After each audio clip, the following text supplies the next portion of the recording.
4 مصريين ولعوا في نفسهم من الذل ومن الجوع ومن الفقر ومن البهدلة اللي شايفينها بقالهم 30 سنة.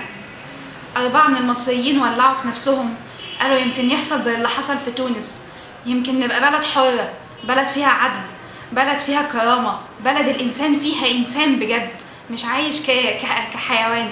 النهاردة واحد منهم مات وأعلنوا موته، لقيت كل الناس واقفة بتقول لا حول ولا قوة إلا بالله، ده مات كافر، ده مات عايز شهرة. يا جماعة حرام عليكم. أنا نزلت وكتبت إن أنا بنت وهنزل ميدان التحرير وهقف لوحدي وهرفع يافطة يمكن الناس تحس، وكتبت رقم يمكن الناس تنزل. محدش نزل إلا 3 شباب، محدش نزل إلا 3 شباب و3 عربيات أمن مركزي، وكان الباقي جاي في السكة، وعشرات من البلطجية وظباط، وكانوا جايين بمنتهى الرعب. فضلوا يتكلموا معانا، بعدونا عن الناس يمكن بقسوة شوية، بس أول لما انفردوا بينا قعدوا يقولوا لنا حرام عليكم، كفاية، احنا منكم، احنا من الشعب. الناس اللي ماتوا دول عندهم حالة نفسية، حالة نفسية، حرام بقى، كفاية اللي بيحصل ده، كفاية. كل الجرايد وكل حاجة تبع الحكومة، أي حد بيموت من البهدلة والقرف اللي احنا عايشين فيه يتقال إن هو مات كده علشان عنده اختلال ولا مشكلة نفسية. مشكلة نفسية يروح عند مجلس الشعب. أنا بس بصور لكم فيديو عشان أقول لكم رسالة واحدة، عايزين ننزل يوم 25.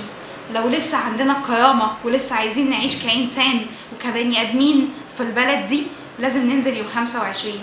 هننزل نطالب بحقنا كبني ادمين، مش هقول لكم حقنا كسياسيين ولا عايزين ولا مجلس الشعب ولا رئيس ولا اي زفت من الكلام ده كله. عايزين حقنا، مش عايزين اي حاجه تانية. الحكومه دي كلها بقت بايظه، رئيس فاسد والدنيا بايظه وامن دوله بايظ. الناس دي ما خافوش من الموت وخافوا من امن الدوله، خافوا من الفساد. تخيلوا انتوا برضه انتوا كده هتموتوا نفسكم ولا انتوا مش دريانين؟ انا هنزل يوم 25 من دلوقتي لحد 25 هنزل اوزع بيان على كل واحد في الشارع، ومش هولع في نفسي. لو الحكومة عايزة تولع فيا تيجي تولع، وكل واحد في البلد دي شايف نفسه راجل يبقى ينزل. لو كل واحد في البلد دي بيقول البنات اللي بتنزل مظاهرة بتتبهدل وما يصحش ان هي تنزل وحرام، يخلي عنده نخوة ورجولة وينزل يوم 25.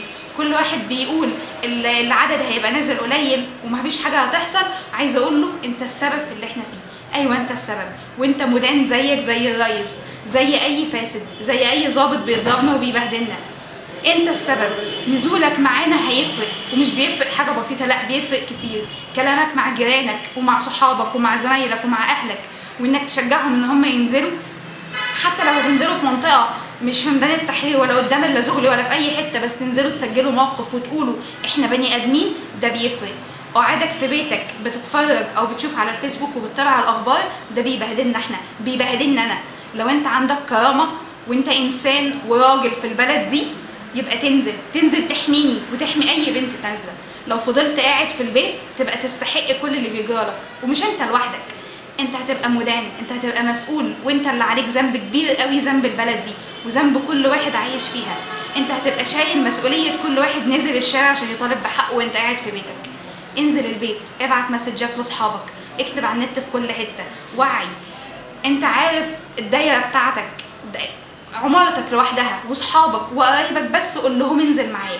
نزلهم 5 ولا 10، لو كل واحد فينا نزل 5 و10 ونزل بيهم لميدان التحرير او ميدان اللازغلي او في اي حته عشوائيه حتى، ويتكلم الناس ويقول لهم بقى كفايه، بدل ما نولع في نفسنا تعالوا نتكلم ونسجل موقف، ده هيفرق وهيفرق كتير قوي. اوعى تقول مفيش امل. طول ما انت بتقول مفيش امل هيبقى مفيش امل. طول ما انت بتنزل وبتسجل موقف هيبقى فيه امل. اوعى تخاف من الحكومه، خاف من ربنا. ربنا بيقول ان الله لا يغير ما بنفس حتى بقوم حتى يغيروا ما بانفسهم. ليه؟ مش علشان ان انت تبقى كويس وقاعد في حالك وماشي جنب الحيط، الحيطه هتقع عليك وهتقع علينا كلنا. انزل وطالب بحقك وبحقي وبحق اهلك وبحقنا كلنا. انا نازله يوم 25 وهقول للفساد لا والنظام لا.